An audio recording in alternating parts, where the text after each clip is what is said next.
início de temporada. E o primeiro compromisso mais sério, digamos assim, do Flamengo será em abril, quando começa a fase de grupos da Libertadores da América. Até lá o Flamengo terá o campeonato estadual, em que fará a sua pré-temporada, misturando o time ali com garotos e às vezes colocando alguns jogadores principais. Então agora ele terá um início de temporada e mais tempo para organizar o time, porque ele pegou o carro trocando o pneu, né? Perto de uma eliminatória de Copa do Brasil, de Libertadores, né? Aliás, até para esclarecer, João, porque senão fica... Eu disse, e na minha opinião, realmente o peso do Ceni ele é pequeno, ele tem a participação dele pelas mudanças que fez, mas o peso do Ceni no título para mim não é tão grande, tem muito mais a ver com a qualidade do elenco, mas evidentemente eu defendo a permanência dele, acho que ele tem que continuar, até porque continua sendo o técnico mais promissor do futebol brasileiro, na minha opinião, e é isso que você falou, né? Só que para que isso valha... O Flamengo também, acho que não pode levar em conta as ameaças de federação, de não receber cota daqui ou cota dali, e tem que considerar o campeonato estadual como uma pré-temporada, né? Pondo ali para jogar quem... Isso acho que vale para o Flamengo e vale para todo mundo. E é a diretoria que tem que agir, né, Jean? Não é claro, o Rogério, né? É claro. A diretoria não é o Rogério. Isso vale para todos os times. Só o Flamengo... Existe um item que foi colocado no regulamento do Campeonato Carioca, que a partir da quarta rodada, a equipe não poderá mais colocar jogadores sub-20 em campo, jogadores daquelas equipes consideradas aspirantes, equipe de juniores, como normalmente os times vêm fazendo nos últimos tempos. Há um item no regulamento Carioca que consta isso, já a partir da quarta rodada.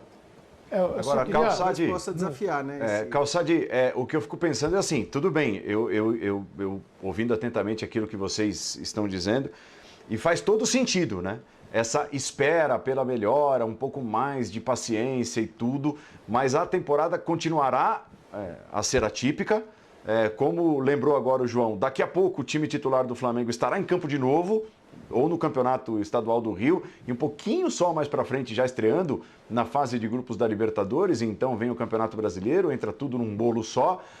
A pergunta no mundo ideal, beleza, tal. Agora sim o Rogério vai ter respiro, vai ter tempo, vai ter paciência, o torcedor vai olhar com um pouco mais de paciência, ainda mais com o troféu conquistado. Será tudo isso, Paulo Calçade? Quantas vidas, se fosse um jogo de videogame, quantas vidas o Rogério Ceni ganhou por ter conquistado o troféu nessa noite de quinta-feira? Eu entendo que ele conquistou um título grande, que é o Campeonato Brasileiro. Não é grande. Se fosse estadual, desculpa, mas segue, né? Continua devendo. Então ele é grande. Agora, aí cabe uma pergunta também. Tá bom, esqueça o Rogério. Qual foi o treinador, então, que arrebentou no Campeonato Brasileiro? Qual foi o grande treinador do Campeonato Brasileiro? Esse cara não tem.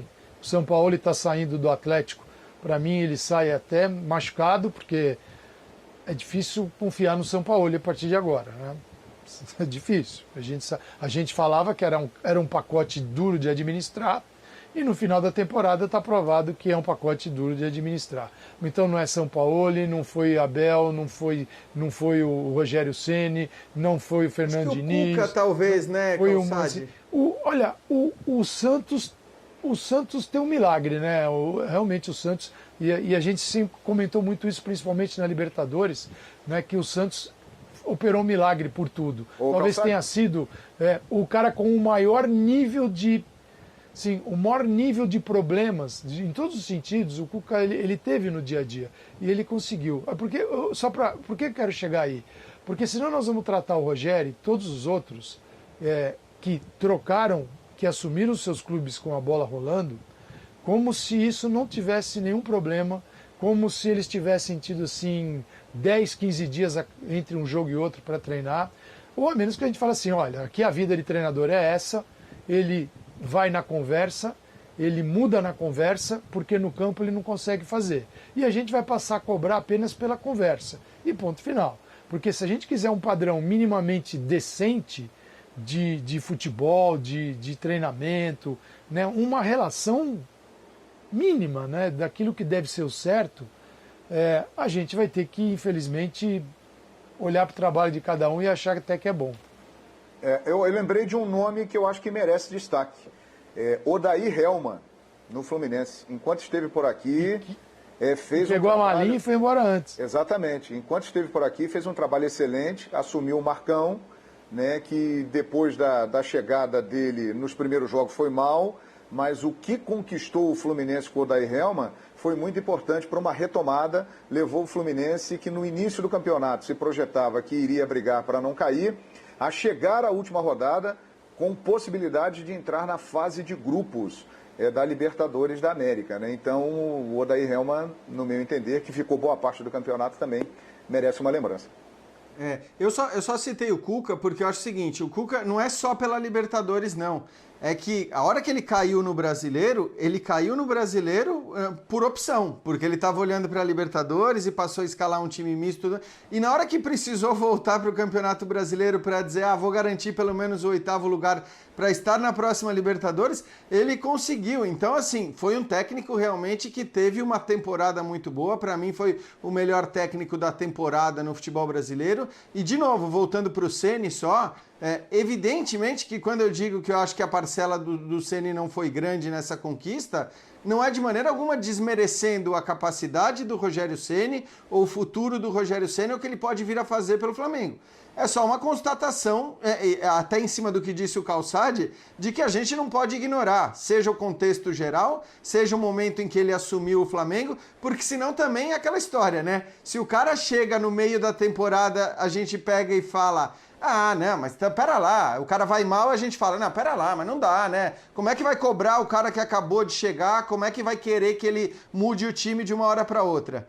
Só que aí se a gente faz o contrário também, o cara chegou... Não, o cara é maravilhoso, ele mudou absolutamente tudo e tal. Isso não acontece, acho que técnicos fazem ajustes, fazem os times melhorar, e isso acontece sim, e a gente tem exemplos no futebol brasileiro, mas daí também a colocar uma parcela gigantesca na mão do treinador, para mim não foi o caso, embora ele tenha ali até as suas escolhas autorais que, vamos dizer, aumentam um pouco o percentual do Ceni no título do Flamengo, que para mim foi conquistado muito mais, uns 85% por conta do elenco maravilhoso que o clube formou.